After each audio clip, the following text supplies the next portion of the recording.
Welcome to Chapter 52, Part 2.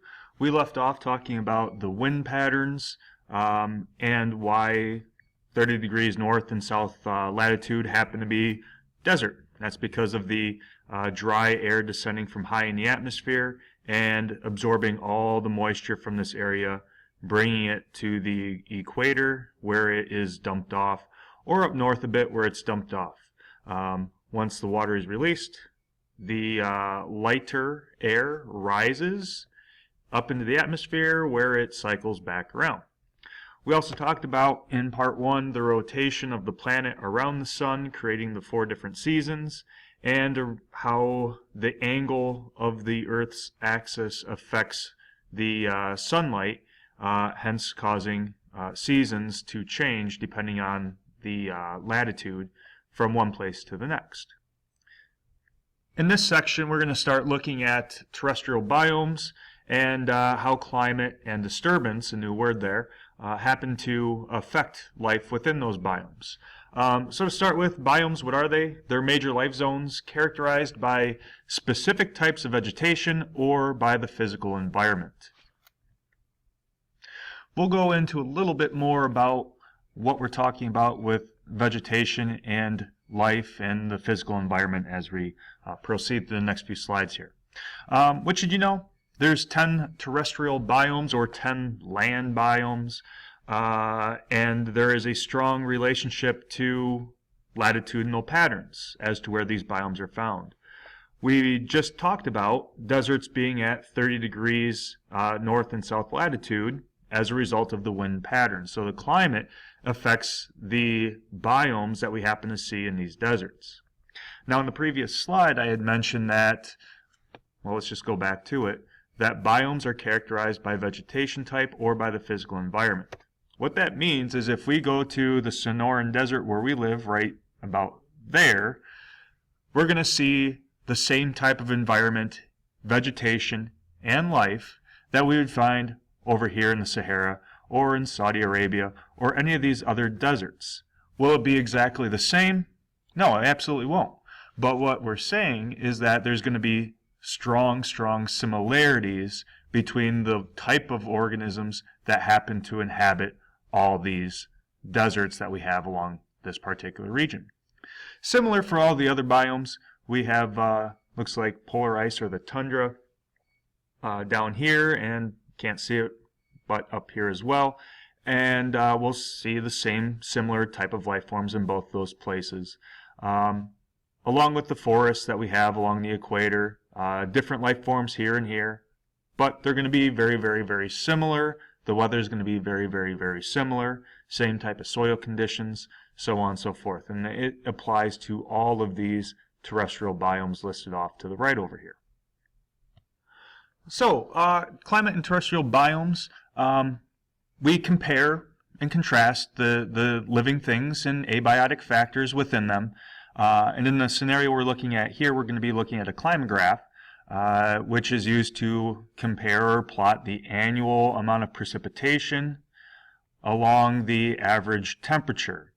And in doing so, we can see all these terrestrial biomes with their ranges, both for precipitation and temperature.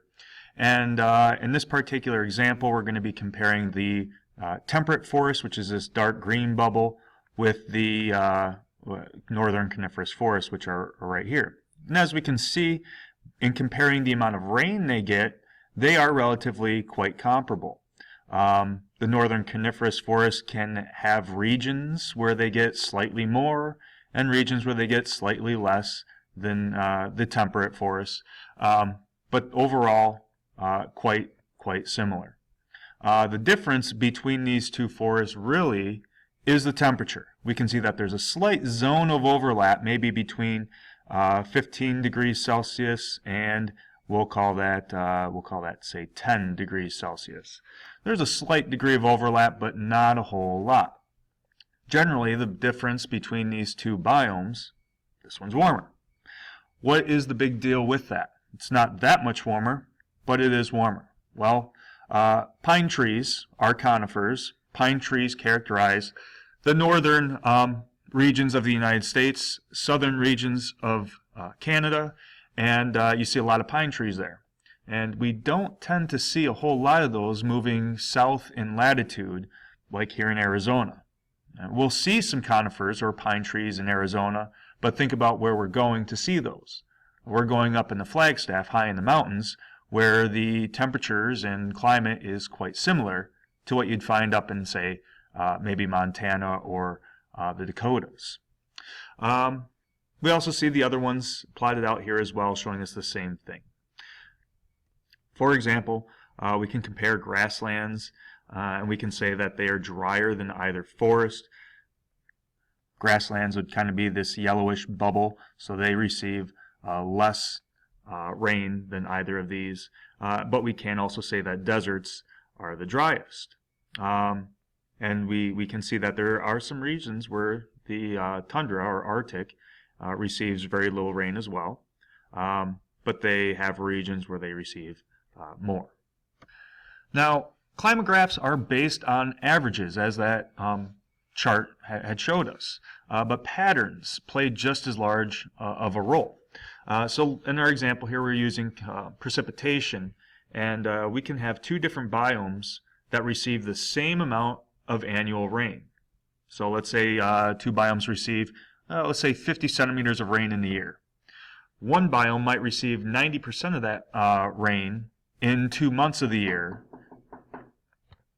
and the second biome might receive that 50 centimeters of rain more evenly distributed across the months, so maybe 5 centimeters a month versus all of it basically in 2 months. Well, on an annual average, they get the exact same amount of rain. That would definitely affect life in those biomes. But I want you to think about how would that affect life in those biomes, and would we expect the same forms of life to be found in each biome? Previously, we had mentioned that terrestrial biomes are characterized by their physical features, vegetation, animals, that sort of thing. But they're also named for these things as well. For example, temperate grasslands are generally found in the middle latitudes, where the climate is moderate or temperate compared to the tropics or polar regions. And these areas are dominated by grasses, hence grasslands. So we do tend to name the biomes based on features of them. So about, I don't know, maybe 5 years ago, something like that, drove back to Michigan, which is where I'm from, which is quite different than Arizona, climate-wise, life-wise.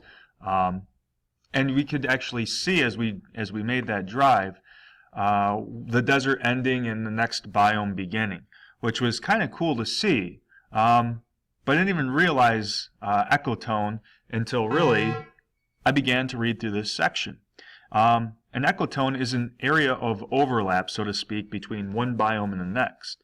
Now, one biome doesn't just stop and the next one begin. There are transitions as you move from one to the next, and reflecting on that drive I had, I do recall seeing that quite strongly, especially moving from the rockier, mountainy terrain into the plains of Kansas. It was quite interesting to see. If you ever happen to make a drive like that, look for stuff like this. And the last thing with terrestrial biomes that we need to talk about before we move into aquatic biomes is disturbance. Disturbance maintains dynamic biomes, and you're going to see the word dynamic come up quite a bit in the next few chapters. Dynamic means changing. So it makes sure that a biome, it's constantly in changing, it's constantly in flux as a result of disturbance, which would be something like a storm or a fire or human activity, building houses, maybe even controlled burns, that changes a community. And as it changes the community, some organisms are removed from it, or their population sizes are decreased. What does this do? Well, it allows for an increase in resources for possibly other species.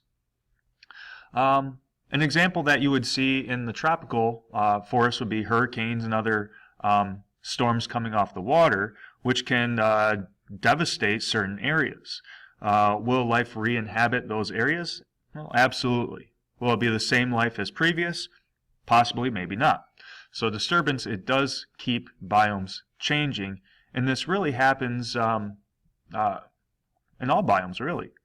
As a result of these disturbances, biomes will exhibit, patchiness, which is where you'll see things that wouldn't necessarily appear to mix, but they are mixed. You might have sub-communities, so to speak, within a single area. And we're going to start moving into concept 52.3, where we're talking about aquatic biomes. We'll need to pick this one up in the third video here. But there's two types of aquatic biomes. There's marine biomes and there's freshwater biomes. The difference would be the salt concentration that you would find in each, with marine being saltwater, oceans, where the salt concentration averages about 3%. Freshwater, there's still salt in it, but not a whole lot, less than 0.1%. As you are very well know, most of our planet is water, so these biomes are, they take up most of our planet. However, despite that, aquatic biomes, they don't change as drastically as you move north or south in latitude as the terrestrial biomes do.